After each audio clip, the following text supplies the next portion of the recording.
Good evening, everybody. Can we start? Yes. So, good evening, everybody. Welcome to the debate about future of art, and, of course, artificial intelligence. The debate is going to be about the end of art and AI versus creativity. And our today panel, our today conversation is a part of the project Youth Connects, which is organized together by the British Embassy in Warsaw, British Council, and of course Big Book Cafe, this beautiful place that we are inside. And I would like to thank you all those organizers for working together, and of course for financial support. And I would like to welcome representatives of the British Embassy with Tom Young, First Secretary Political, and the representatives of British Council with Rachel Luney, Director of the British Council in Poland. And, well, we've got very interesting guests, so I hope you will really enjoy our conversation. And our today's guests, our today's speakers are Rima Seli. She is a head of policy and international at the Design and Artist Copyright Society from UK. Very long, but Rima is gonna tell us a little bit more about her work and her path with AI and art in a couple of minutes. And the second guest is Arkadiusz Rataj, Arkadiusz Arek. Yeah, Arek is a pioneer Polish digital artist and an IA advocate. And well, I'm really interested in how in the way you are going to advocate for AI, because it's not going to be very easy. Well, my name is Sylwia Czubkowska. I'm a journalist and podcaster on covering technological issues, and I'm rather not so tech optimistic, so it's not going to be very easy for you especially, Arek. But before we start our discussion, I would just like to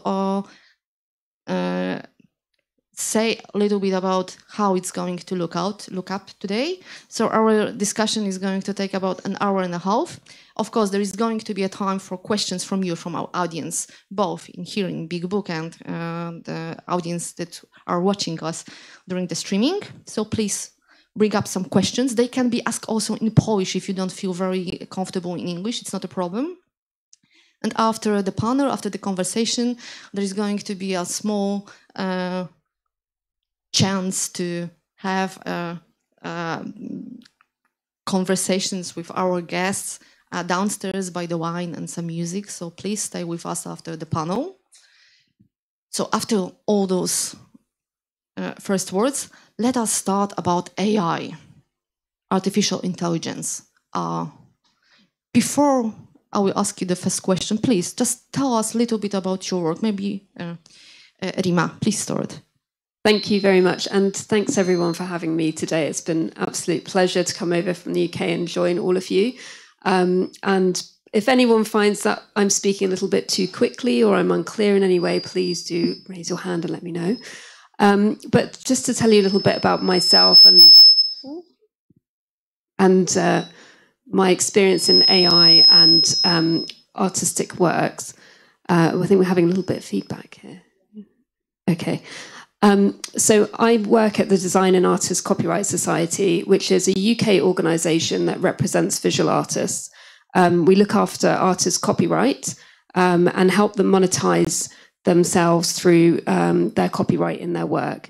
Copyright has actually been a really important way for artists to earn a living from their work. So these conversations around how AI might interfere with what it means to be an artist, or how artists are fairly paid, have come up time and time again. And so what I'm hoping to share with you today is not just insights from my work at DAX, but also from our own members. So we've surveyed our members about artificial intelligence. We had a survey where 1,000 artists responded. So throughout the talk today, I'm going to be referring back to evidence directly from our own members, from artists in the UK, on how they feel about artificial intelligence.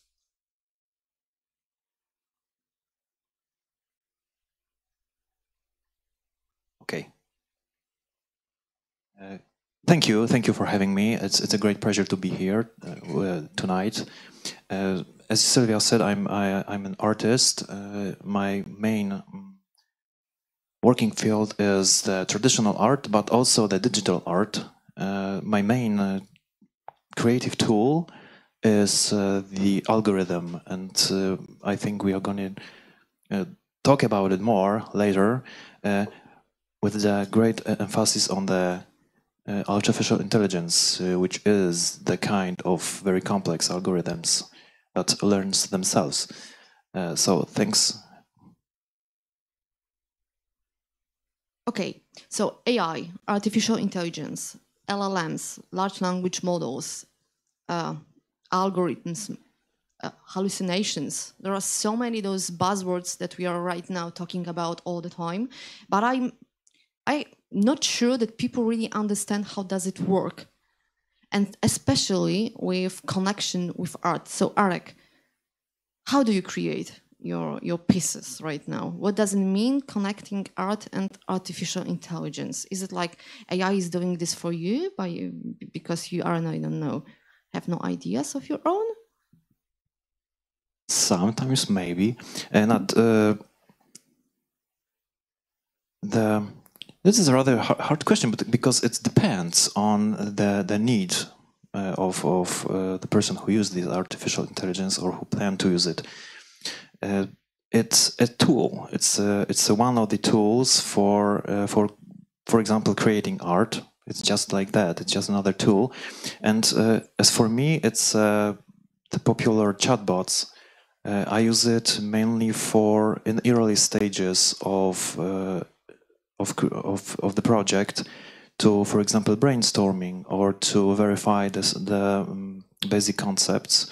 It's very helpful, especially for a person who work alone, like I do.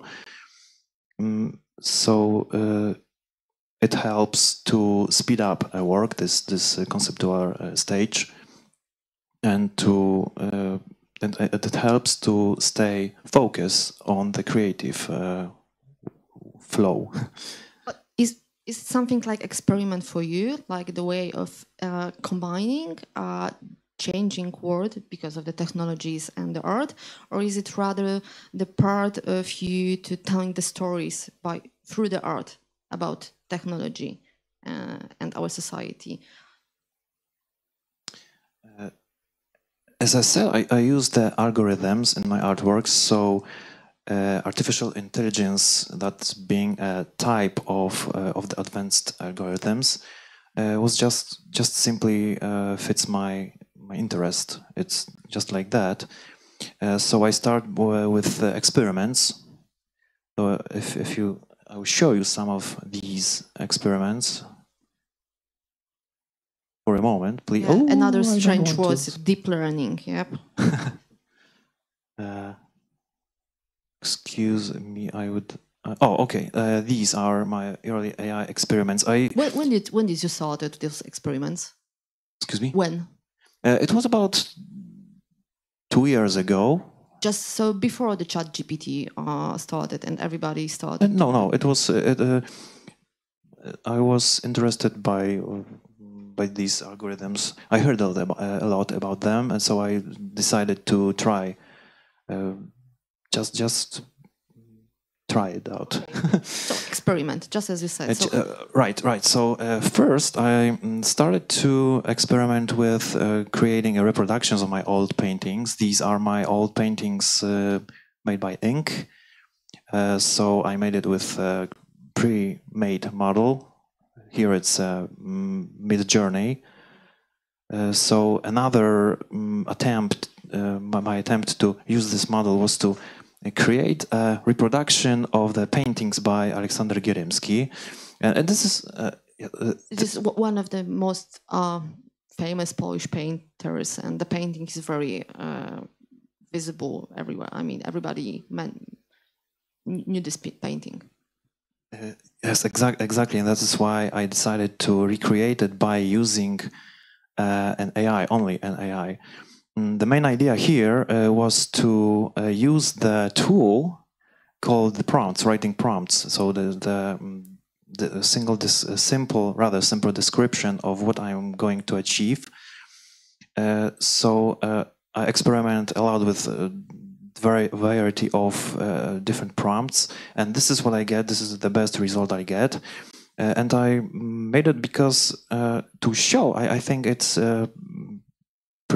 showcases that these tools, the artificial intelligence and the painting, they are totally different. So they are not the same. Both the paintings and artificial intelligence needs to be mastered to create something that you want. So even writing prompts is the kind of art itself. So this is not the first result that you get after prompting this. So how many experiments you have to make? How many prompts you have to? How many prompts you have to ask those algorithms to get such a result? I don't remember, but there was a lot of prompts. I had a problem with, for example, with the reproduction of this background, and this gesture of holding these baskets in this way. So this was most difficult because the model had the problem with creating the image of the woman with the baskets held on those arms. But at least she's got 5 fingers, from what I see. Yes, that was. So it's not so bad. Yeah, but what are the reaction of people when they see your art, when they hear about your art? Are they like, oh, it's interesting, or rather, why you are doing something like that for yourself? I mean, you are starting to use technology that can kill your maybe profession. It's not a good word, but can kill what we see as an art. What are the people? What are the reactions? I mean, like. I think one of the reactions is the curiosity. I think people are curious what's about this whole artificial AI thing, and what is it capable of doing. So yes, I think the curiosity, and I as an artist, I'm trying to engage more the viewers in my artworks. So using this kind of technologies like artificial intelligence, but other technologies, let me create something that can make the viewer the part of the creation system process. Sorry, of the creation process. So, for example, also one of the examples of this idea is, I'm sorry, I will try to clouds. Yes, this is maybe about an artwork called Clouds. This is the. Can you tell us a little bit more about this project? Yes, sure. This project it's an attempt to recreate the human phenomena called pareidolia in the context of artificial intelligence. The pareidolia is, I need to check my notes, sorry. Tendency to recognize some familiar shapes in the clouds, yes, something like that. Like we see the clouds and we have a tendency to see something real in them. Yes, exactly. The familiar shapes. And the very similar process takes place in the deep neural network when classifying the images. Maybe it's not so obvious. You need to go deep into this neural network. I made this model by myself. This technique is called the deep dream, and it's not my invention. It's a rather old invention created by Google engineers to check if the created artificial intelligence model works in the proper way. Okay, so maybe for our audience, because not everybody can see maybe properly, there can be faces of the dogs, yes, in the clouds. Yes, there are faces of the animals and animals. Okay, and different animals. I see dogs. Yeah, there is a dog and also a whale-like something. It's a rather abstract image put on the real photograph of the clouds. So I created that model, give it a photograph of the clouds, and this as a result, I get this something that looks like the animals, and I just put it together. Rima, what do you see? I mostly see dogs. Yeah, of course they are dogs, yes. From here, they're all dogs to me. Probably you're also a dog lover, a little bit, yeah. So maybe this is how it works, yeah? We see those animals that we have a tendency to love a little bit. But Rima, what are the artists' attitudes to AI? Because, well, I was speaking quite a lot with artists, maybe not a visual artist. Yesterday I was speaking a lot with Polish filmmakers, and they are rather afraid of the change. Curiosity also, but the fear is, from at least my point of view, much stronger attitude. Maybe there is something else in your pool. What are the results of these questions?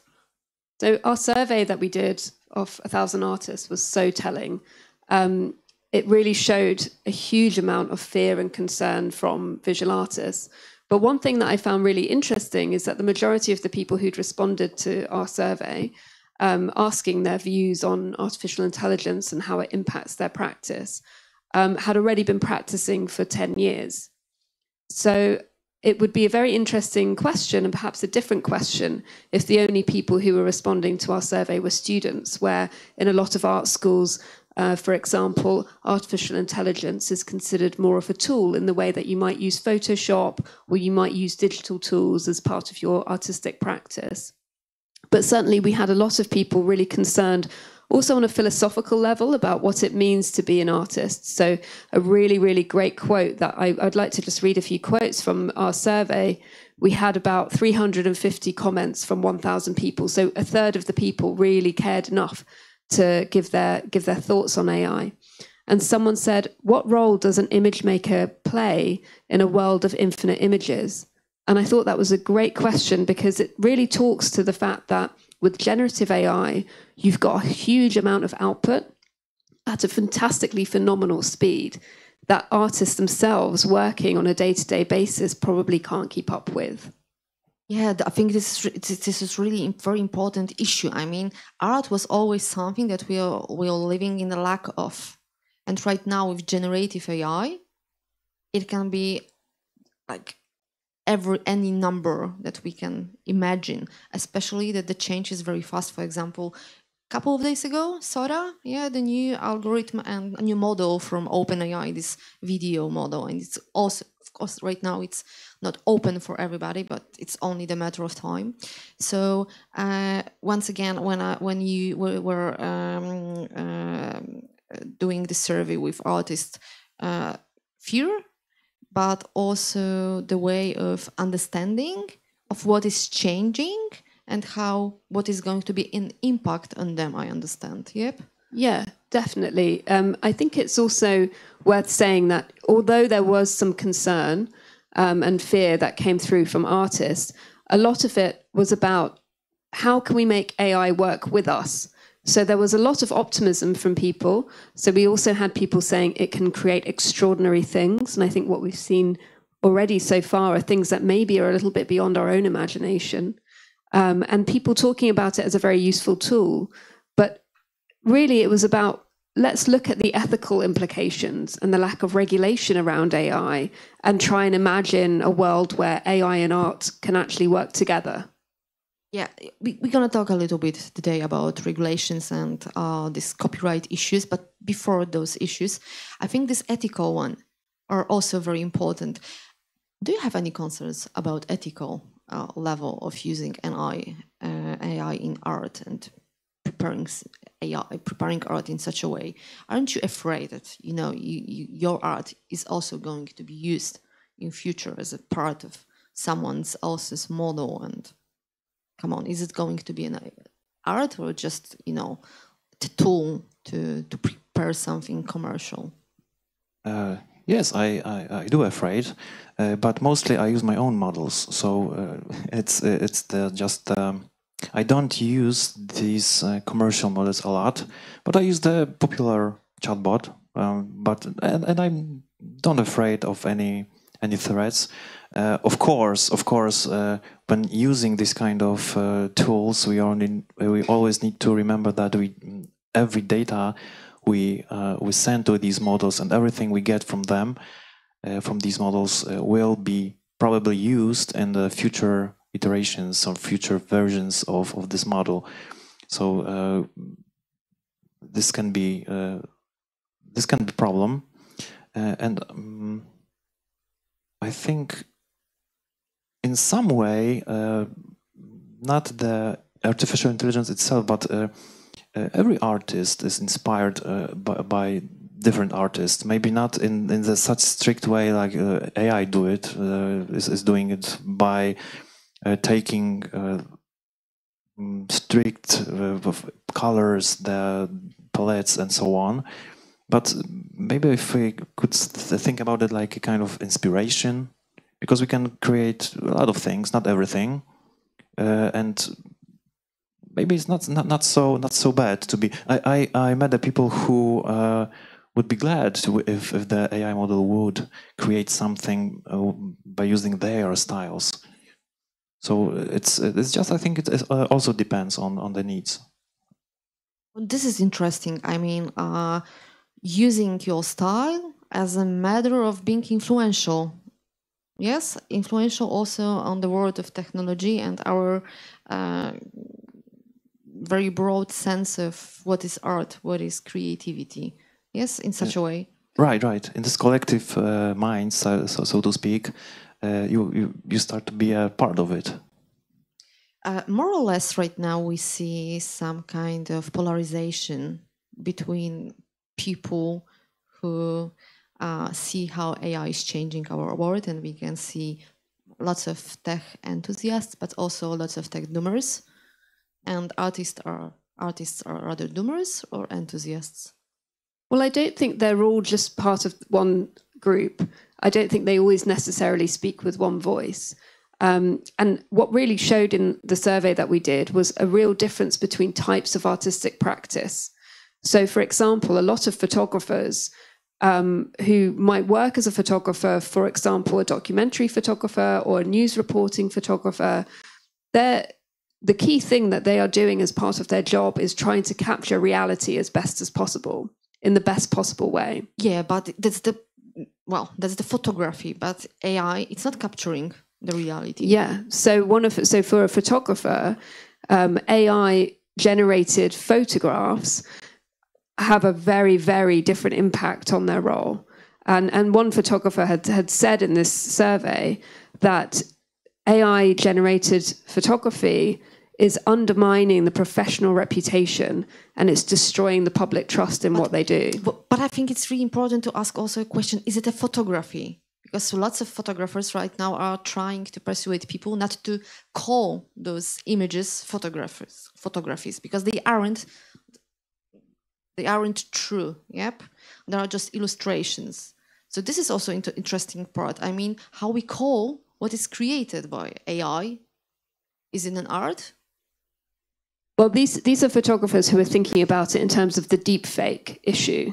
So if you can see a photograph or what looks like a photograph and believe it to be real, but it has only been generated through some prompts, then that's where, for photographers who make a living from trying to convey a real situation, they do feel a very, very strong threat to their reputation and their industry by, these deep fake images of war and conflict zones, images of celebrities doing things they're not actually doing. That was where a lot of the concern was coming from in terms of the deep fake and the reputational issues from photographers. Right now, we more or less are touching the issue of regulations and law. Do artists have such a feelings that they need a regulation on AI? Yeah, so we asked artists specifically that question. Do you think AI should be regulated? And over 80% of people agreed. There was a very, very strong sense of what regulations look like and what they can do. So in a lot of the responses that we had, artists actually seem to be really, really up to scratch on what regulation looks like. They seem to really know their law, actually. So what should it be for artists to feel safe and to feel really good with AI? Well, I think it's something that you were touching on about what the system is and what the system does. And I think for a lot of people, we don't really know how an AI is trained and what it's trained on. There's a real lack of transparency about whether someone's image has been scraped from the internet and been used for AI training.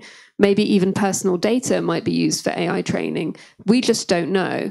And so it's a black box. So one of the first things that we would call for from DAX, but also all of the artists that we spoke to, such a large majority of them wanted to see some kind of regulation that said these models have to be transparent about what they're using for AI training.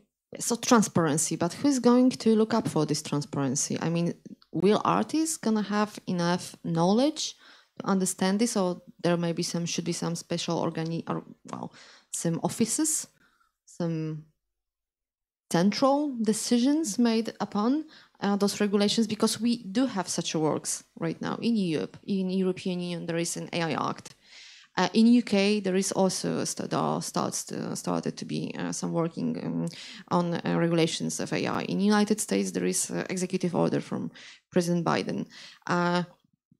Do you feel that those attempts to regulate AI are enough for also art branch, or maybe they don't see those problems? In terms of artists, I mean, two things that really came across from our survey once again is the idea of control, credit, and compensation. So in terms of transparency, I think what a lot of artists felt was that that would be the first step to be able to get the other three. They want to know whether or not their work had been used without their consent. Had consent been given by someone else? Would they actually get a payment for this? And so once you have a sort of transparency mechanism within law, which is regulated, it can then also give a lot more benefit to artists as well. And we really think as well that artists should be compensated for the use of their work when it's been used in training data, because really this is what copyright is for. It protects the right of an artist to control the use of their work, how it's used, when it's used, and also ask for a fee for that use as well. So what are the differences between European ideas for regulation, those from UK and maybe United States also, if you have any knowledge about them? Yes, so actually the three are in slightly different arenas at the moment. And I think the EU has done the most for artists and creators in terms of moving forward with regulation that gives that type of transparency. The UK is somewhat far behind, actually. We had quite a nice looking law that protected artists very well. And the UK said that they would like to encourage AI development in the UK by watering down copyright.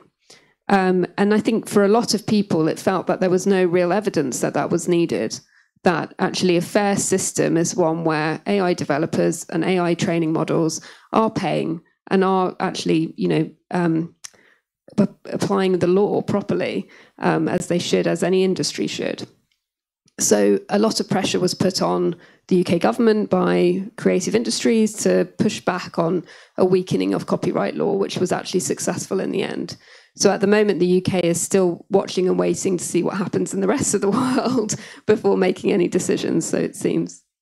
I think this is the case really of all the world, even in European Union, when we almost have right now AI Act. It's not going to work like immediately. It's going to take at least 2 years to make it work in every country. So it's fast, but it's not super fast. I mean, especially when we see how fast is the technology right now. And Arek, do you feel that you as an artist need such a legal compensations and better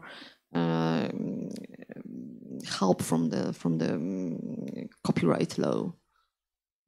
To be honest, I didn't think about it too much, because I'm not the kind of person that thinks about the law things, and so I just rather I prefer to be an artist still. I think this is the usual problem of the artists. Yep, like they are artists. Yes, I think it is. But of course, I am aware of these risks for the artists, as you said, about the use of the artworks to train the models. But I think there are other risks, not maybe correlated too much with this kind of low things. It's, I think, for someone, the fact that these models are very efficient, they can give you the results in the seconds. I think for some people it may be made them lazy. So if we let these algorithms be creative by ourselves, this is risky. I think it's just it depends from the artist, of course. But I think if we use too much this AI, we can. It makes our creativity to burn out. I think to be less creative, to let us less creative people. Interesting, because when we started our conversation today, you started with this these words that you use AI because it helps you with creativity. So on one hand it helps, but in the other hand it can be a killer for creativity. Right, exactly. That's what I said, and I use this mainly for brainstorming, as I said, but it's because I work alone, and this kind of conversation, this kind of communication helps me a lot in shaping my concepts. But of course, there are a lot of hallucinations in this conversation, as to say, and everything that is very important and is crucial for my artistic work, there always I need to verify it. I use it just as a tool. It's not some kind of oracle or something like that for me. It's just a tool always. Aren't you afraid that AI is going to be just a better artist that you are? Will understand better people and our needs for an AI for art, and what's the place for us then? I am not afraid of such a situation, but I'm more afraid maybe of people who decide what is the art and what is not, because this is a rather subjective matter, the art itself. So we know some examples in which the AI made images winning the competitions, the photograph competitions. We all know that. These kind of these examples, and who is and I think that the jury is they are. I wonder why they make such decisions, because we can discuss it. Are they right or wrong? But I think it's always at the end of this whole process the human who evaluates these artworks and this, because machines themselves will not initiate any process. They are just answering our questions. They don't have a need for creating or something like that. They are just only tools. So maybe this is also one of these questions, those problems that has to be regulated. I mean, when we have where is the level when we still have art and where there is only a product of AI, for example? What if there are any such a situations? Who is going to be a winner? I mean, the person who was prompting, or the person who prepared algorithm, or the persons, because it's not a work of one man. So this is like a question, like who is the creator in this creativity? Yeah, I think that's a really important question. I often think about AI and how governments and how public have tended to think about it as being something to help us improve productivity. So, for example, in the UK, a lot of the talk around AI is how it can benefit healthcare, how it can benefit the work environment, how it can really, make efficiencies. In that conversation, what that means is that AI is being used by someone rather than being used by the individual. it strikes me that we're talking about sort of corporations using AI to on people rather than the other way around. I think where the really interesting questions lie is in how artists and creative people use it themselves and harness it themselves. And with models like ChatGPT and Stability and generative AI models, all people are doing is pressing a button to get an output. What I think needs to improve is this connectivity between the person and the product. And there's actually a huge amount of skill in the work that you're doing and being able to build your own models. There's a huge amount of skill and knowledge, but most artists don't have that. So if we don't want a world where people are just pressing a button to create an image, then we should really encourage more people to understand AI, be taught skills around AI, for this to be part of education, be part of arts education, and that way people can actually do and use it in a really, really creative way. Especially that right now, at least right now, because it can change, because it's changing very fast, when we get those images or videos in the future, they have this tendency of this AI flavor. You know what I mean? We can feel it. It's not human-made. Even though there are lots of them. I mean, there is not such a number to end the process. But it's a little bit like everything is the same right now. Yes, I know. I know this feeling. That feeling. I have a name for this right now, but I'm sure it's gonna be some kind of name in future. Like this. You know what I mean? We see those pictures. There aren't pictures. Those illustrations, those graphics, and you can feel it's not human-made. They are too nice. There's a name? Yeah.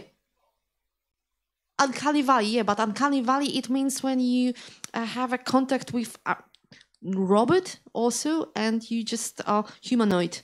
And you can feel strange because it mimics people. Also, it also applies for this. Okay, so maybe yes, Uncanny Valley, it can be also like that. This feeling that it's not human-made. It's not us. Right, exactly. And I would ask... maybe not so easy question. What is art? And if you ask me, what is art? Okay, I don't know. Of course, there is no single answer. I don't know. There is no single answer. Sorry, for that question.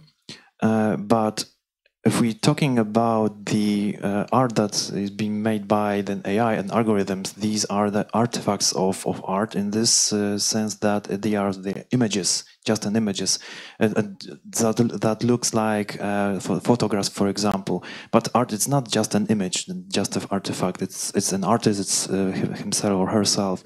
It's the whole story behind these artworks. It's or in case of photography, there is a lot of craftsmen or craft to create photography, and I think the people, the human can evaluate this himself. Is it art or not, or is it looks funny, or it's touched something in our hearts? And this is art. I think it's just a subjective matter. There is such a very interesting short film called The Wizard of AI. It was prepared by one of the artists, British artists. And this short film, it's about the future of art and AI. And all this visual version is, of course, prepared with using an AI. And it looks great. And it really looks great. I mean, I think it would be really hard to have such an effort with traditional, even those very technical, but still traditional means that we have, that we used to have. And in the end of this short movie, the author is asking the question: if we're gonna feel in future need for human-made AI in such a human-made art in such a huge amount of everything. I think this is also the question. I mean, Arek, do you feel that you're gonna be needed? As a journalist, I have such a strong fear that, I mean, not that some kind of chat is going to write because it's writing better than me, but rather that there is going to be so huge amount of everything that it's really, it's not a competition between me and my colleagues. It's a competition between those powers that we are really, I mean, it's really hard to compete with, I don't know, with algorithms, yes, and models. So, and the product that they are giving in the end are really good enough, maybe something like that. And for many people, good enough is really good enough. They don't need anything more. So aren't you afraid that you are, preparing the end of art for yourself? I'm not so sure it will lead to the end of the art. Similar concerns were raised by artists in the beginning of early 20th century about the photography. They were concerned that photography will destroy the art and so on. And not only the art survived that crisis, but only that gave us the new artistic movements. So maybe it's not. Maybe from this crisis, this is another challenge for our humans' creativity. We are the one who are creative in this communication here, in this relation. So I think it's a challenge.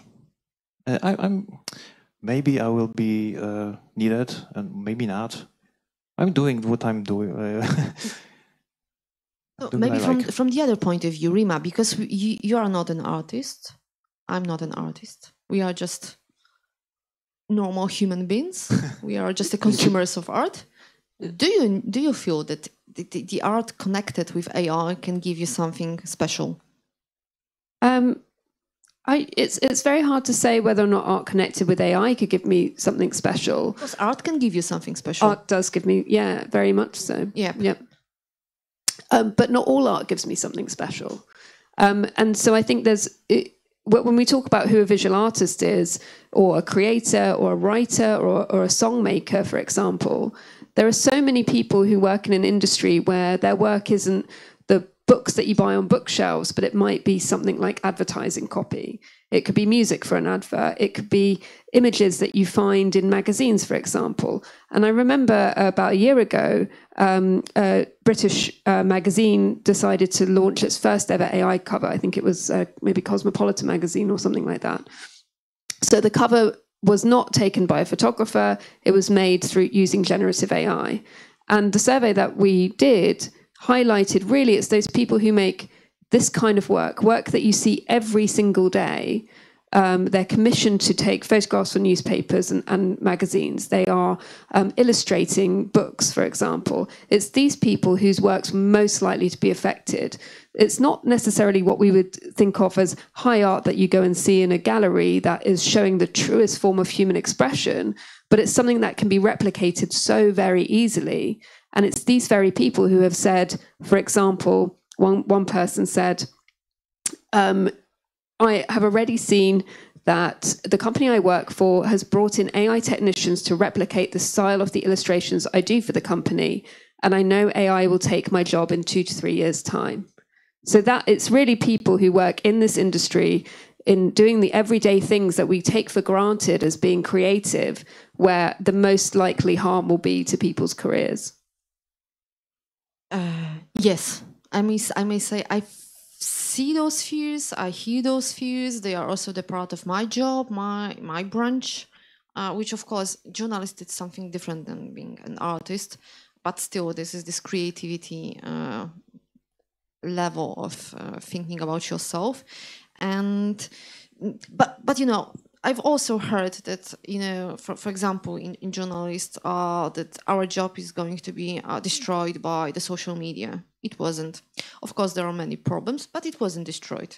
It just made us change a little bit, or at least try a change. So maybe AI also is going to be, will have such an impact. I mean, maybe not on all artists, because it's never like that, but on some parts they will have to combine their work with an AI or understand it better, or to be even more human? Because maybe being more human is going to be an answer. There are also some papers right now.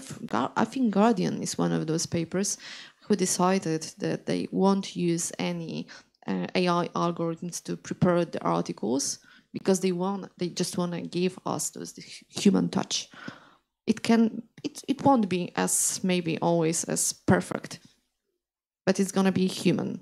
So maybe this is also maybe Arek, in 5 years when we're gonna meet each other once again, I hope, you won't use AI at all. You are going to do everything by yourself, or you won't. I don't know.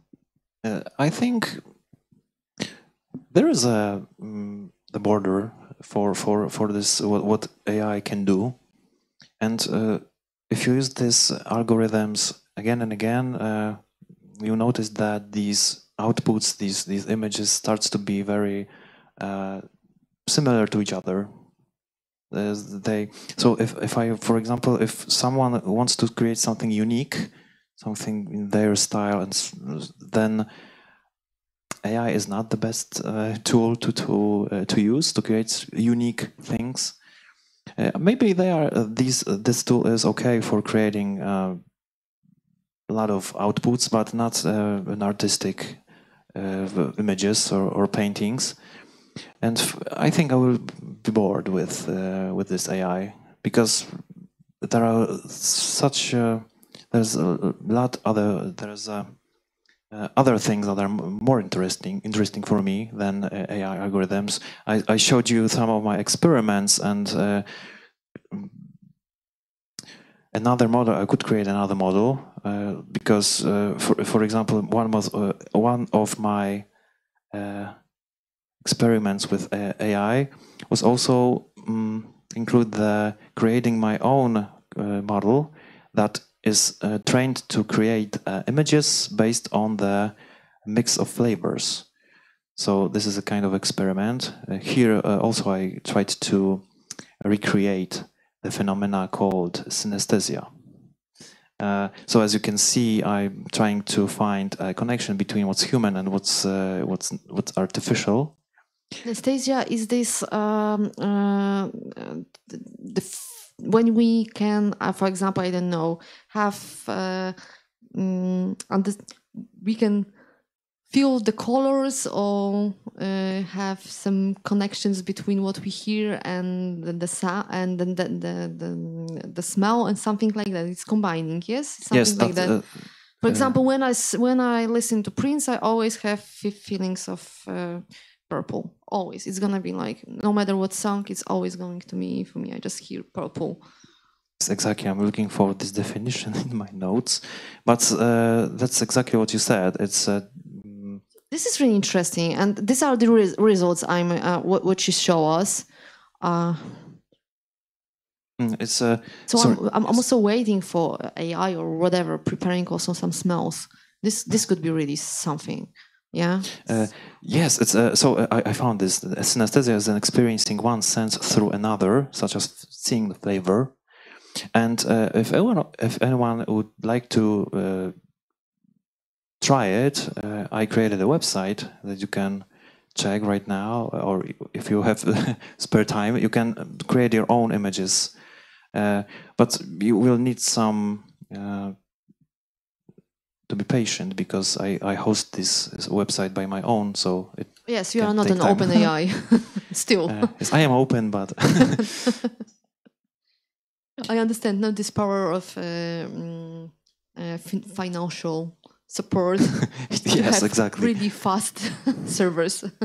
Yeah. So, but still, what was the question that you asked yourself for preparing such a flavor machine? Like, you thought that AI is gonna understand better the synesthesia and really can show us the whole idea? Not exactly. I was curious.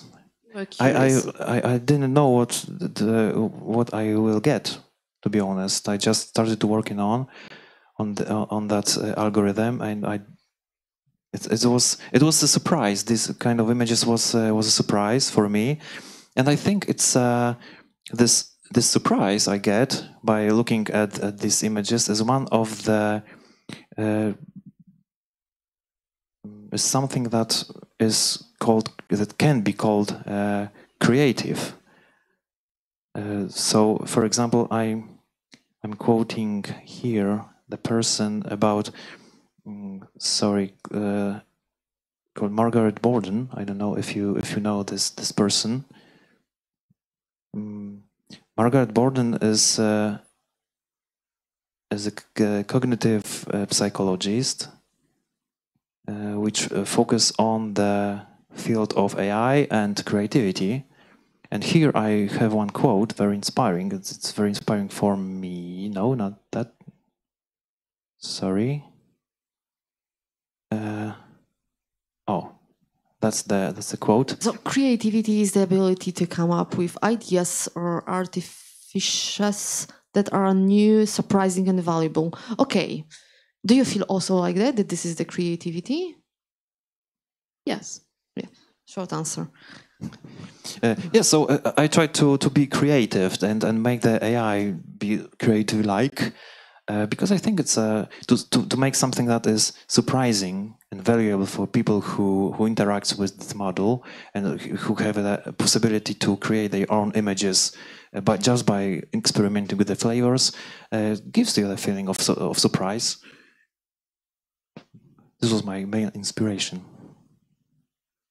But I think if I was to look at this the other way round, what I think the problem is with a lot of generative AI is the fact that outputs can look so incredibly similar, so almost identical to a work that has been already made.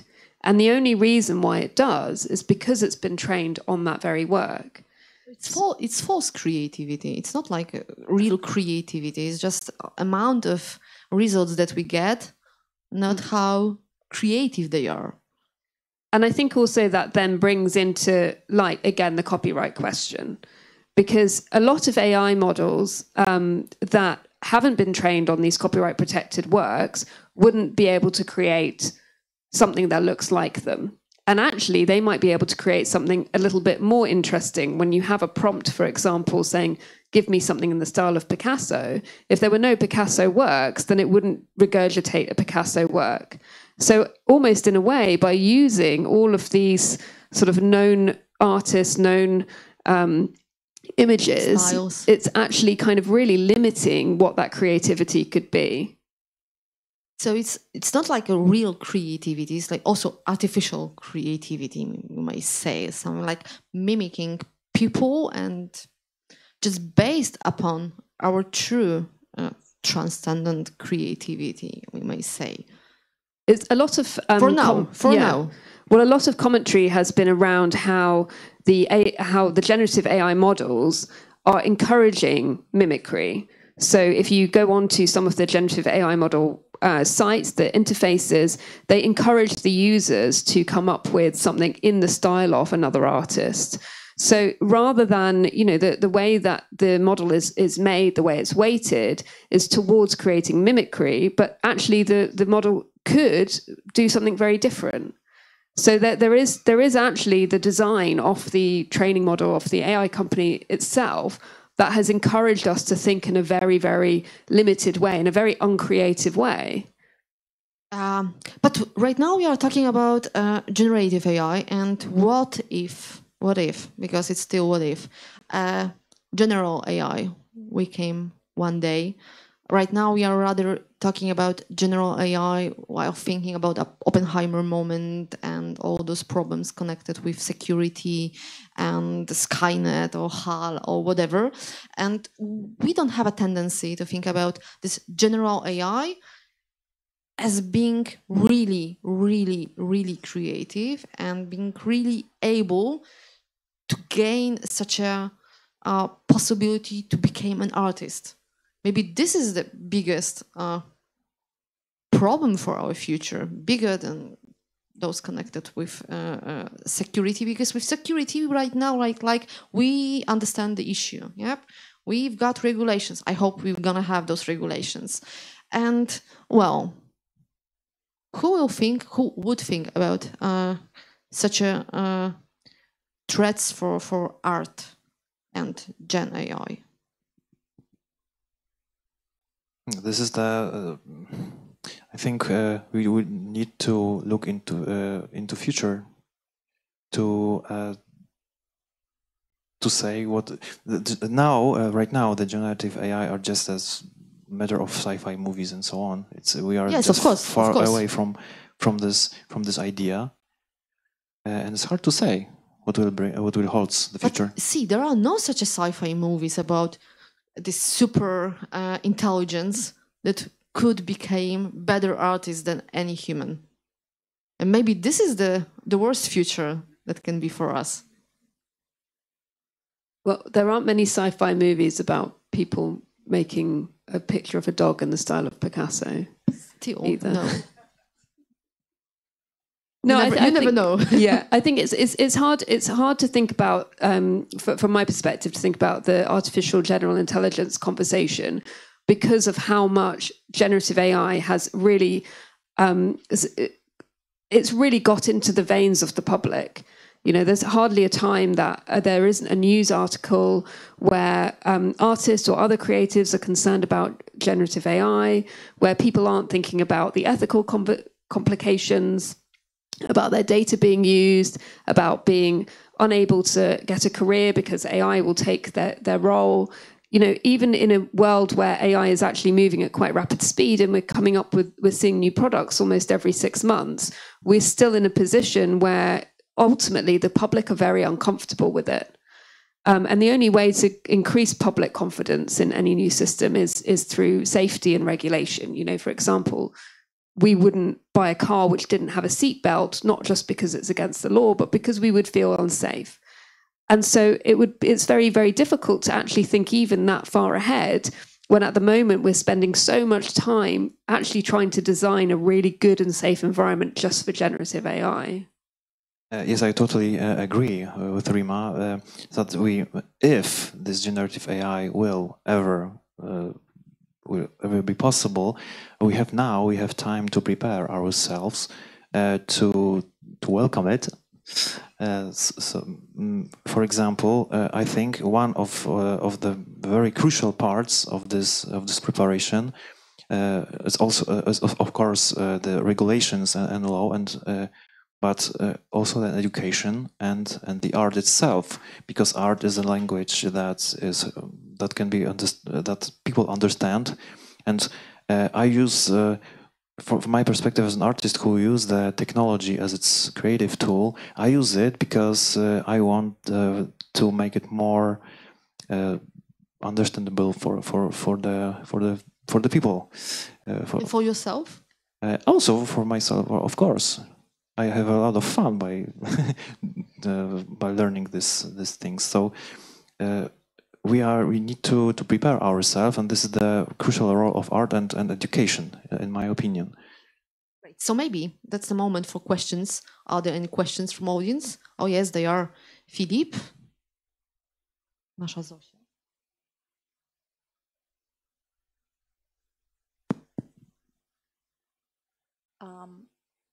Does it work? How probable do you think is it that there is going to be a good working law protecting the artists?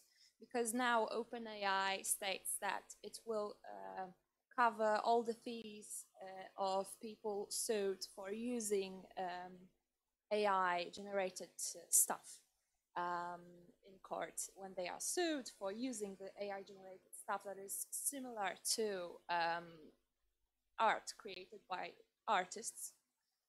Then they are compensated by OpenAI. So in the face of that, how do you think is it likely that the governments will create a law that will protect the artists and protect them from big companies that make a lot of money, because OpenAI is no longer open?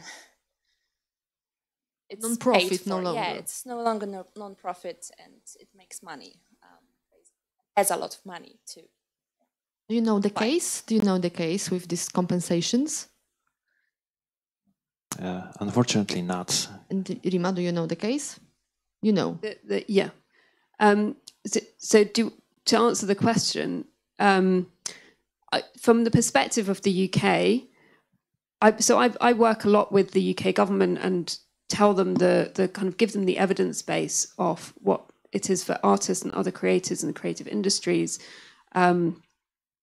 to feel in terms of generative AI and how it's kind of eradicating their income and their loss of rights, and have really tried to make that very, very clear message that AI companies are working on a relatively extractive basis, that they're extracting the information that is available and using it for commercial gain.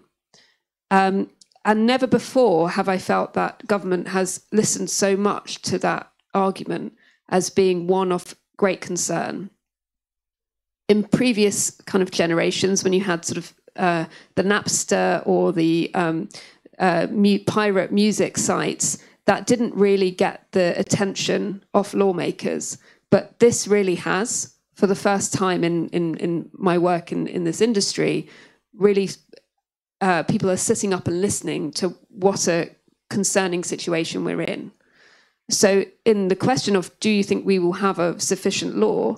I do think that now we're in a place where it's most likely than ever before that we will actually have something that properly regulates, gives compensation, and really encourages and demands that AI companies have to be transparent about what they're using, and they have to pay for that appropriately.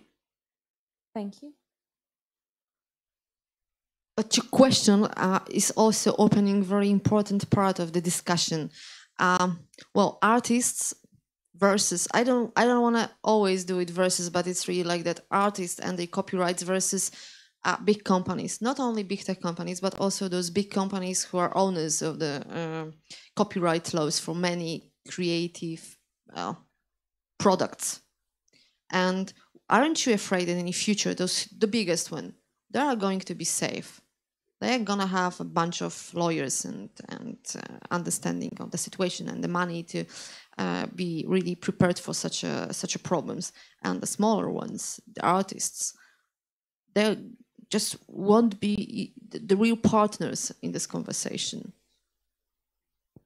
Yes, I think absolutely that has always been a problem of the fact that there are a lot of big names that can afford to or not afford to play by the rules. And actually, I think we're in a situation over the last decade or so when there was a time not long ago where I think governments still referred to Google and Facebook as a startup, Silicon Valley startups. And we've got very used to thinking of multinational, extremely well-to-do companies as because simply they started in a shed and because they had very, very kind of small beginnings that then became absolutely phenomenal, that they deserve some kind of special status.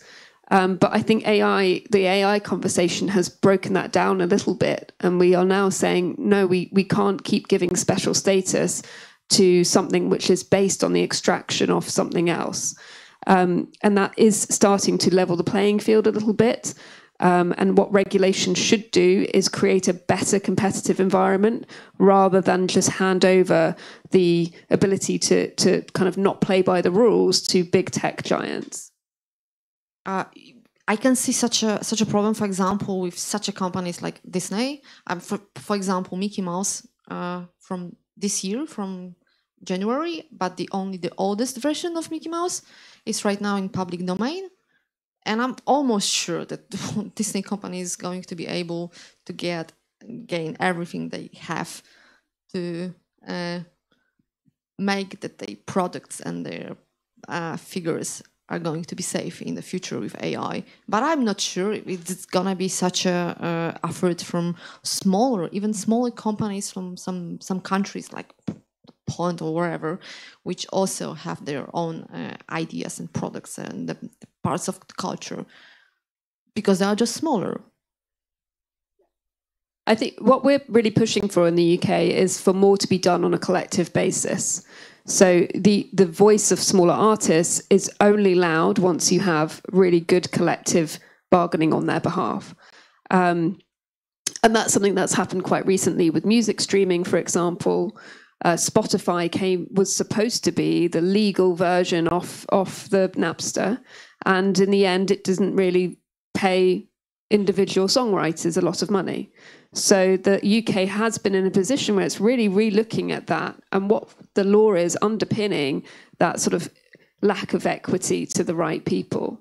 So there's an opportunity here for real transformation, but it does mean, and it does need, artists to come together collectively to speak to their copyright societies, for example. Copyright societies are there to do that bargaining on behalf of artists, and that's something DAX has done quite successfully over years, and that's very much what we want to do now, is to have a licensing mechanism in place and artists to actually be paid for the use of their work. It's definitely easier for majors like Universal versus TikTok. Yep, this is the case when Universal Music decided to take off all their artists from TikTok because TikTok was using the music for, well, it was feeding their algorithms also, and they thought the Universal is thinking that the money and the popularity that it is gained as a result of using this music by the TikTok is just not enough. But it's major. It's one of the biggest musical companies, and it's still, this is not for everybody. Do you think that those situation right now, when you talk about government understanding the level of the problems that are going to be, it's really understanding, or it's just easy to say, yes, we hear you, and then when the law is going to be prepared, they will also hear the biggest one? Probably, yes. But I think it takes an effort from everyone. So one thing that people have been talking about as well recently is the fact that, okay, if you make something using one of the generative AI applications, it actually says kind of in its terms and conditions, and maybe even a little bit more vocally, you need to make sure that this output isn't infringing copyright. It's up to you, the user, not us, the organization. I know that was sort of part of the question earlier. Who has responsibility for this? And I think that's, again, this idea of public trust. If people don't trust this product because you can't even do anything with your outputs because maybe it isn't legal, then why do you want to keep investing in it? So if governments think, okay, well, we must listen to the big tech because they'll come up with the ideas and they'll be innovators, what I think they might also run into is a problem where they've invested all of their interest and time into something that actually people lost a lot of faith in. And I think that's the area where they're now starting to think maybe this isn't the right horse to put our money on, so to speak. We've got also questions from our viewers from streaming, and I think those questions are for you, Arek. The first one, maybe curiosity is more crucial than creativity when it comes to artistic creation. Of course. For me, the curiosity is very important, but of course, it's not the only reason to be creative. Creativity is not only the curiosity, of course, but it comes from the individual needs, I believe. And the second one, do you take pride in making these reactions, AI recreations, compared to being proud of doing an oil painting? I mean, what makes you more pride, like using AI or this traditional painting, oil painting? I think I'm proud of everything I created. Because it's good fun. For Creativity is fun. I'm not convinced that everything I made is good or anything. It's not so important for me. The most important thing is the creativity itself. Is being creative. This is the most important, and I'm proud. I can use such technologies because these can help in creativity. And also brings a lot of risk and threats, of course. But it's like playing with fire, maybe.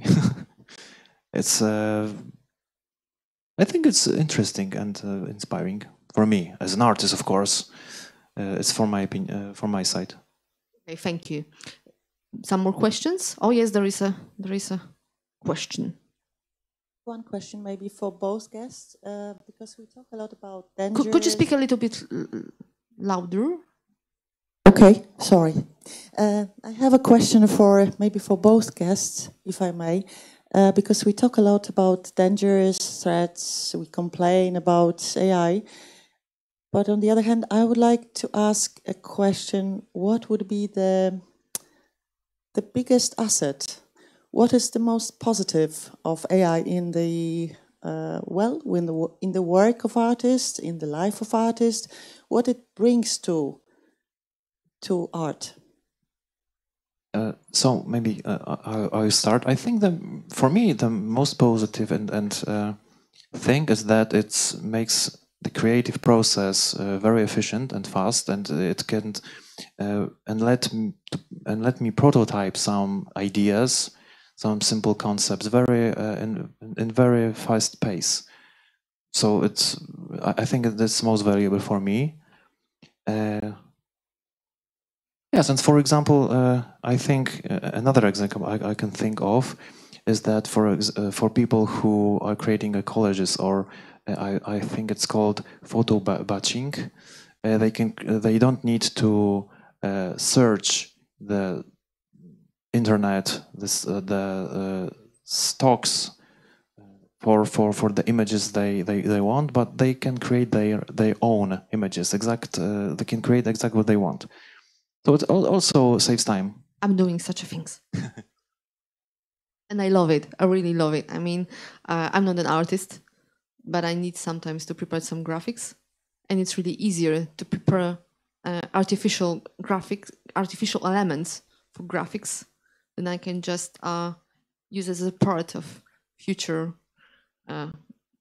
picture for something, for my podcast or whatever. And I really love it. I mean, I'm totally not an artist. I have no skills. And it really makes it easier for me. And maybe I will add something. It's also, using the AI can be also very creative from the perspective of artists. For example, when chatting with chatbot, for example, ChatGPT, sometimes you can be surprised with what you're getting from this model. It can be very inspiring, and it can give you answers that you wouldn't expect from it. You've got such a project with with paintings prepared on the basis of the poems. Right, I have the. I was trying to do something like that, but it was awful. So. I do have such project, but it's a kind of joke, to be honest. I tried to reproduce the appearance of the medieval Poland based on the book by Gallus Anonymous, and I think is maybe it's funny, maybe it's not. These images, for example, the appearance of the how Poland. Here, I'm not sure. Yes, so these images are from the selected fragments of the Gesta Principium. I don't know how to pronounce it, but it's a Polish book, and these images comes from from the translated fragments, and we can see that the AI model. The illustration that it generates, that sometimes they present the samurais or cowboys that fighting abroad King Bolesław Chrobry, I don't know, King Bolesław I the Brave, I believe. So the main idea behind this project was to create to attempt to create. To recreate the appearance of Poland, of course, but another idea behind that was to show how does it work? How does these models try to reproduce something without the context, without knowing the context, and using that, I think the results can be funny sometimes. Yeah. Without context. I was trying to, being inspired by your idea, I was trying to do something like that with DALL-E, so very simple, I might say, model. Well, simple, right now it's simple.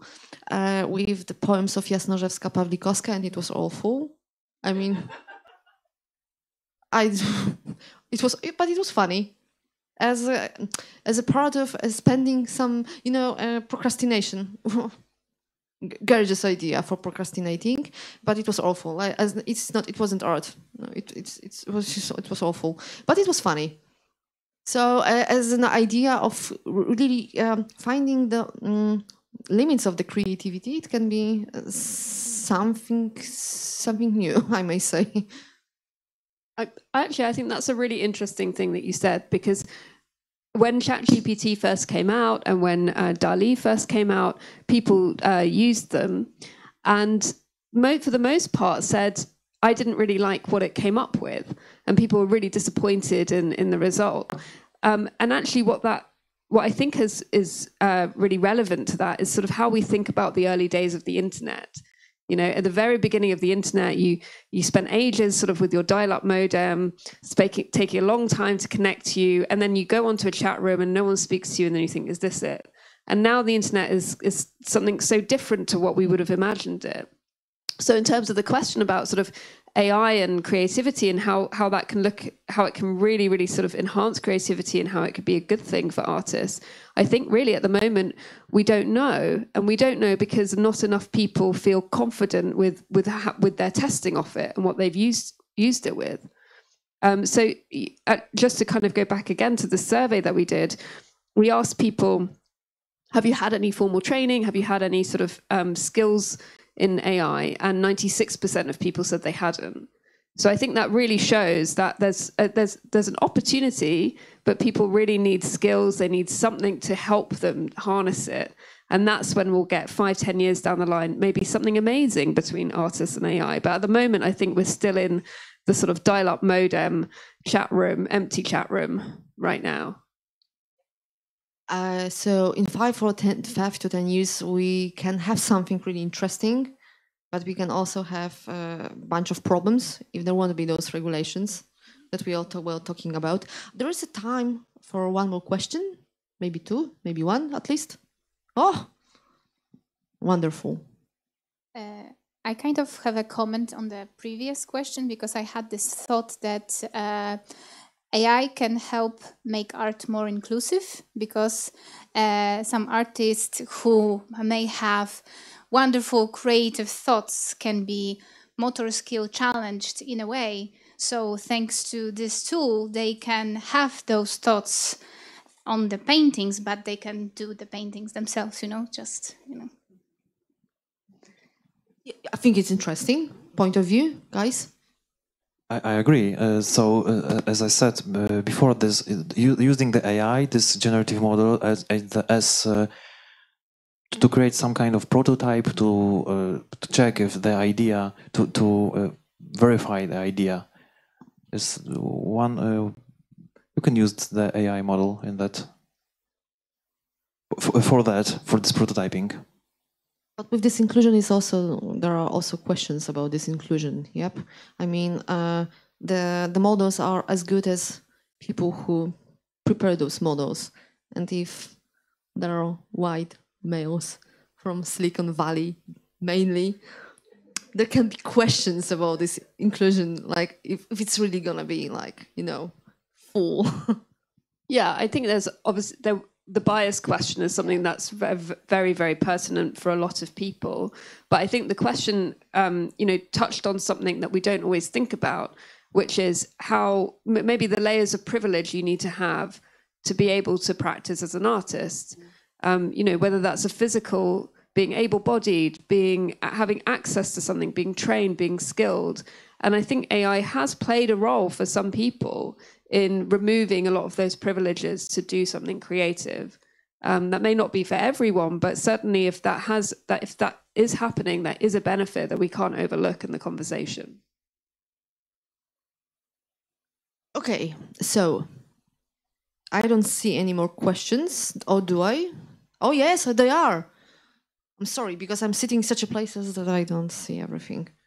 Yeah, hi. I'd like to ask a question about the younger generation. So, Rima, when you mentioned that when the internet first started and we had really no idea what we were doing and it wasn't performing in a way we expected, it's kind of, as you say, where we're at really with AI. So are you advising in your role as working with the government, are you thinking ahead to when kids who are now 4 or 5 years old in 10 years' time and the impact of them on education and whether they will even be creative individuals at all because they probably won't have the same hang-ups about AI that I might, for example. So what's the future for our young people with regard to creativity linked to education? Thanks. Yeah, that's a fantastic question. And I think it also comes back to safety. And, safety, which is built into any kind of digital or technological device, has to be paramount. Already with a lot of sort of social media use, that's a footprint effectively for how mistrust and really unsafe situations are fostering and getting worse and worse, which is definitely not healthy for a younger generation. In terms of creativity, safety and skills have to be hand in hand.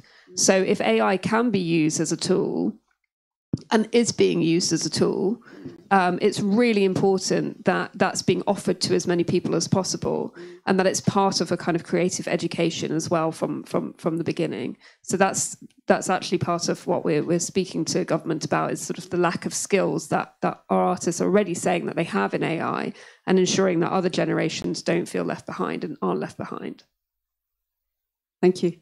So there is one more question, yes? Yes. Thank you.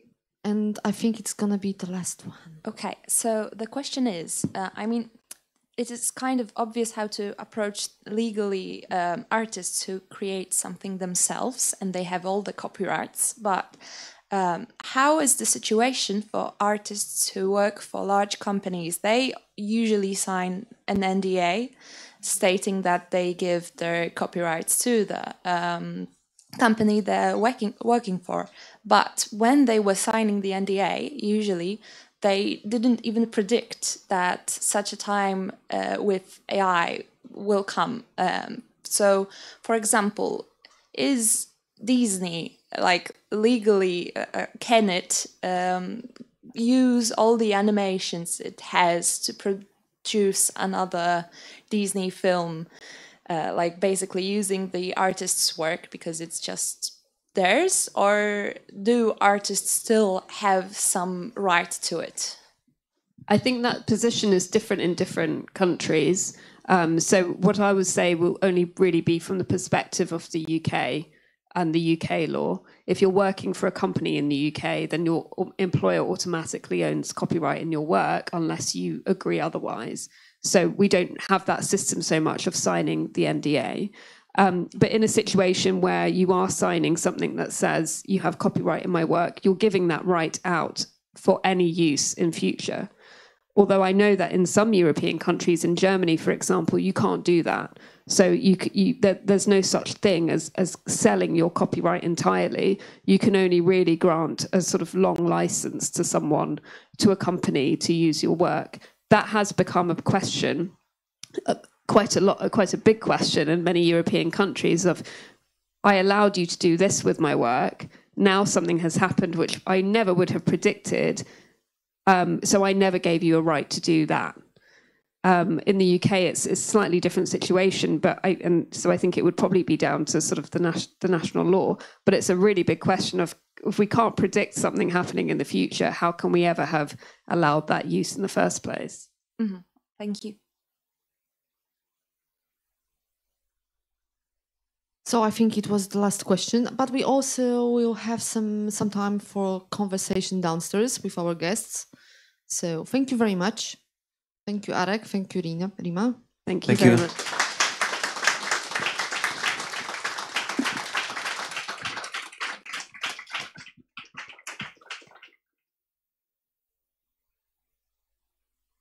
And yes, wine downstairs. everybody's so happy. Thank you.